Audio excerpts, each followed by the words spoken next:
লোকসভা ভোটে প্রার্থী তালিকা প্রকাশের সময় মোট 26টি নতুন মুখ এনে বাংলাকে চমকে দিয়েছিল তৃণমূল কংগ্রেস।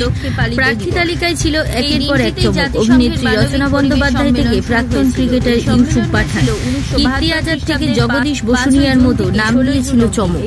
এবার ফল প্রকাশের পরে দেখা গেল একগুচ্ছ নতুন মুখ পেতে চলেছেন বাংলা থেকে নতুন সংসদ পদ। জগদীশ বসুনিয়া, ইউসুফ পাঠান, বাপি হালদার, অরূপ চক্রবর্তী, কালীপদ সোরেন, মাল্লা, শর্মিলা সরকার, রচনা বন্দ্যোপাধ্যায়, শাইনি ঘোষ। 2024 তৃণমূল প্রার্থী তালিকায় বেশ কিছু পুরনো সংসদ সদস্যকে প্রার্থী করা হয়। প্রার্থী তালিকা ঘোষণার পর এই তালিকা নিয়ে উঠে নানা মহলের নানা প্রশ্ন। আলোচনার প্রশ্ন ওঠে বেশ কিছু আসনে তৃণমূল কংগ্রেস ভালো প্রার্থী না দিয়ে বিজেপি এমনকি কংগ্রেসকে জমি ছেড়ে দিচ্ছে না তো, কিন্তু ফল ঘোষণা হতেই দেখা যাচ্ছে মমতা অভিষেকের আস্থা তাদের নিরাশ করেনি। মোট 11 নতুন মুখ সংসদ ভবনের পরিয়া